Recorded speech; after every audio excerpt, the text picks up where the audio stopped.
Good morning, everyone. Very nice to see you all. Glad that so many of you had a chance to join us here. My name is Maximilian Conrad, professor at the University of Iceland and principal investigator of the Reclaim project. What a journey this has been. And I'm also going to use some nautical metaphors because a lot of our research here has to do with the information environment, which we consider to be increasingly manipulative. And one of the key questions is, how do we basically find ways to ensure that citizens can navigate this increasingly manipulative information environment? We've been thinking about these questions now for 3 years.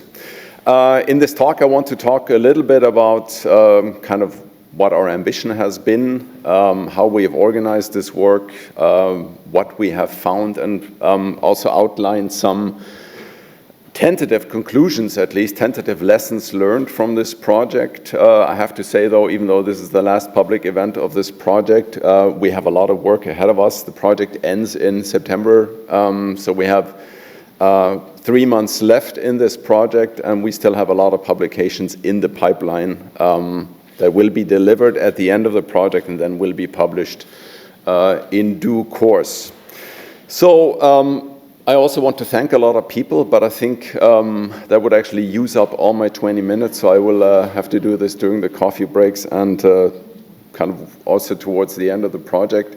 I do, of course, want to thank the European Commission and the Horizon Europe project for financing this research. I think this is extremely relevant, not just because, it gives us a chance to do this research, but also I think this has really facilitated exchange between the academic and policy communities, and I think this is super important, and I also hope that we can keep this up in the next few years. So this is a project that started in 2022. We had our kickoff conference in October 22 in Iceland. The project has 13 partner institutions from around Europe. That makes it a fairly big project, which also has created certain challenges in managing. It's a big ship, so to speak. But what we've done basically is to break this idea of post-truth politics down into various factors that we see as contributing factors to this broader political cultural development.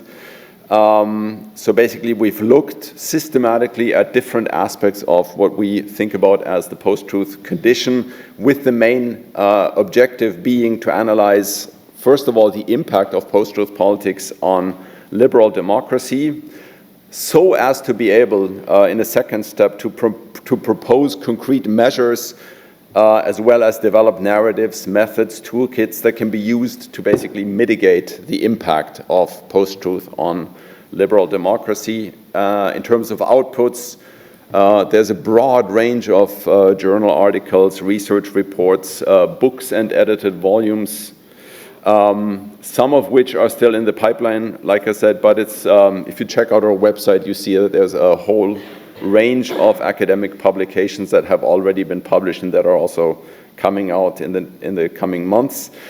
Importantly, however, I also want to draw attention to the policy briefs that we have developed. So we've used our empirical insights to develop concrete recommendations for what could or should happen at the policy level to meet the challenge of post-truth politics. And we will, of course, be discussing these policy briefs in this session today. We also have some very interesting external participants in the panels that are coming up after this keynote speech, and I think that's going to be a very interesting exchange of ideas. In terms of structure, we've also divided the work of this project into 3 phases, where we first had a conceptual theoretical phase where we actually first needed to think a little bit about what we actually mean by post-truth. It's actually very difficult to come to an agreement about what a complex abstract concept like this might entail. Then we've had an empirical analytical phase where we analyzed essentially the state of play of these different aspects contributing to the post-truth condition. And then we had a phase that we called critical advisory, which is the phase of the project where we use those empirical findings in order to develop policy recommendations, evidence-based policy recommendations, so ideas about what can be done to tackle this challenge. So I want to walk you through a little bit what we mean by post-truth, what the Reclaim Project's take on post-truth is. I had prepared a slide on this that tries to summarize this. Unfortunately, I wasn't able to use this slide here, but we have a new discussion paper that was published a couple of days ago, which you can find on the Reclaim website that has exactly this figure in it.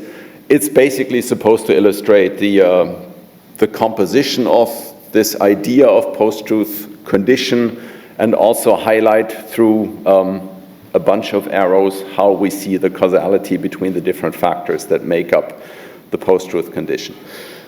In a nutshell, I want to say that for us in the Reclaim Project, post-truth is not one thing. It's not a style of politics. It's not a development in the information environment. It's not this and that. It's a combination of things that amounts to what we consider to be a fundamental transformation in political culture in liberal democracies.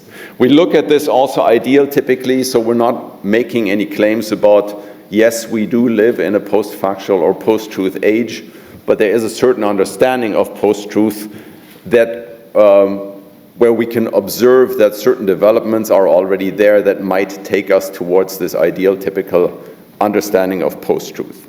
So we see this as a development in the political culture of liberal democracies. It's more than a changing status of the truth in political discourse. Initially, this discussion about post-truth politics was very much focused on the Brexit referendum, the first election of Donald Trump as US president, where we basically saw, or a lot of observers actually saw, it seems that something is happening to the symbolic value of truth in politics. People can say stuff that is not factually correct, or they can even blatantly disregard the facts, demonstrate that they don't care about the facts, and they will still be convincing. They will still be elected. People will still vote for them and things like this. So this already early on indicated that something fundamentally is changing. And then, of course, there was the question about where do these processes come from? And of course, people were quick to assert that it has something to do with social media, it has something to do with the decline of quality journalism, it has something to do with decline of trust in journalism, it has something to do with the technological changes, basically, that underpin the transformation of the media and information environment.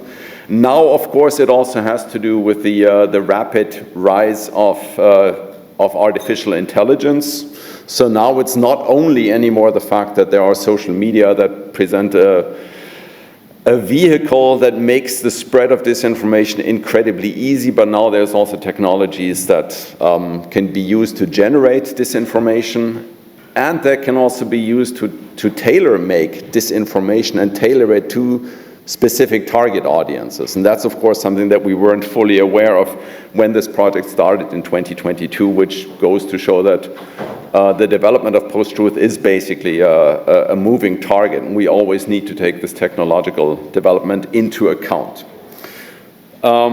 So the challenge for liberal democracy is then obviously how to mitigate the effects of post-truth politics and reclaim liberal democracy. So when we started this project, we already had the idea that it's not enough to simply describe these processes, explore the causalities, but also what can be done actively in order to, I guess at this point we have to say, defend democracy against the processes that undermine it.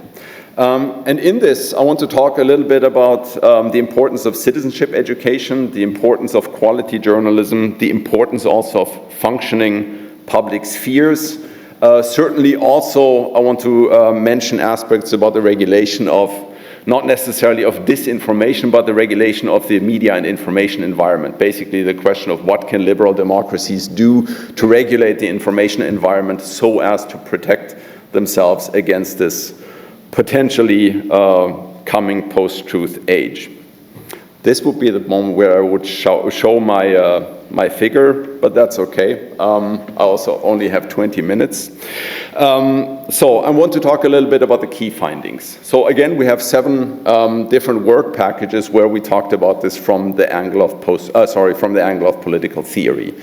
We looked at the technological developments. We looked at the role of trust and distrust in journalism. We looked at citizenship education. We looked at the international dimension, essentially the role of external actors as kind of strategic efforts to undermine liberal democracies from outside. We talked about, or we had one work package devoted to the regulatory dimension, so what is already happening in regulatory terms. And through this approach, and again, I want to emphasize, we look at post-truth as something that is made up of the interplay, the complex interplay of these different factors that happen at the same time. So it cannot be causally reduced to any one of these factors, but it is the interplay that has this effect that we look at from the vantage point of how does it express itself in the political culture of liberal democracies. So one of the key findings that we see is there is an intimate link between populism and post-truth politics. That statement always has to be qualified in a sense by saying that it doesn't mean that all populist politics is necessarily post-truth. It also doesn't mean that all post-truth politics is necessarily populist, but there is a strong link between these two phenomena. So my colleague Saul Newman and I, we've already published a book on what we call post-truth populism that is basically based on this exploration of the link between populism and post-truth politics. One of the things where you see this expressed quite clearly is in the rejection of objective facts, kind of the politically, in a sense, motivated rejection of objective facts, which we adhere to, the idea that there is such a thing, and the proposition that, well, we have alternative facts. I mean, the populist argument that is often made, well, this is the biggest conference that has ever been hosted in Brussels. No, actually, we have indications that there were conferences here that were bigger. Well, but I have alternative facts. I'm telling you, this is the biggest conference that has ever taken place in Brussels. I mean, this is something that goes to show this link. I can't go into this, but we will probably also talk about this in the discussion throughout the day. Another thing we see is a beginning, at least, fragmentation of public spheres. Public spheres, of course, as the shared communicative space in which public opinion and will formation in democracies is supposed to take place. We see the emergence of online echo chambers. That's not an original finding in and of itself, but we need to emphasize the impact that this has on the public sphere more broadly and the erosion of this shared communicative space, which we take to be a central infrastructural requirement of any meaningful liberal democracy. We also see signs of declining trust in mainstream journalism. There's also some very interesting findings that we're going to talk about in one of the panels. That there is also the expectation of citizens, the normative expectation that there should be quality journalism, that there should be high quality information. However, if you look at this at the European level, and you can also look at this from a global perspective, there are certainly changing patterns of media consumption. So even though there is a demand for reliable information, it is also a fact that increasingly people look to social media when they look for information about political events. You can see this in Eurobarometer data, you can see this in the Reuters digital news survey and data like this. So this is certainly something that can be observed, and we need to be aware of the consequences that this has for, on the one hand, kind of the quality of the information underlying public debate, but also to the idea of the public sphere in and of itself. I can't go into all these aspects, but one thing that I want to say in terms of key findings is also that we see in citizenship education, we see some highly ambitious approaches. Of course, this is a mosaic because education policy is to the largest extent a national, if not subnational competence. So this, the European citizenship education landscape is a mosaic, but we do see that there are certain ambitious approaches, but there are also certain obstacles, significant obstacles in terms of the number of hours that are available in classrooms to teach young people the skills that they would need to have to navigate the information environment. There is certainly also a point to be made about regulation of social media companies, regulation of the media and information environment. Our esteemed colleagues from Madrid have researched this very intensively, and while there is certainly at the European level, at the policy level, an acknowledgement of the kind of the interplay of the different aspects that constitute post-truth, or that at least constitute a challenge to liberal democracy, there's certainly also something to be said about the European Union, for instance, being able to be tougher on social media companies, addressing the impact of kind of the business models of social media companies and what kind of impact that has on the public sphere. But we'll also talk about this in one of the panels. Also, we see, of course, the key role of what we call disruptive technologies here. So we're talking not only about personalized media diets, but increasingly also, as I mentioned before, tailor-made AI-generated realities, in quotation marks. So basically the idea that not only do we no longer know if the information that we're being exposed to is actually factually correct, we also don't know if it's only selected for us, or if it's even only tailored, or if it's only generated for us. So this is also one of the very interesting things here that we've analyzed in the project. So, tentative lessons. What needs to happen now? This is just for discussion, and we'll get back to these points. One point that I would like to emphasize, and of course our work, or my work with Saul Newman in this project, has been emphasizing two aspects. The one is the impact on the public sphere, the other is citizenship education. Let's put it this way: we could imagine a more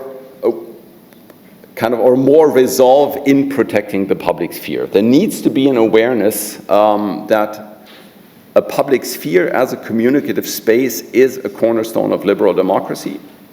We need to have that communicative space where we can exchange arguments.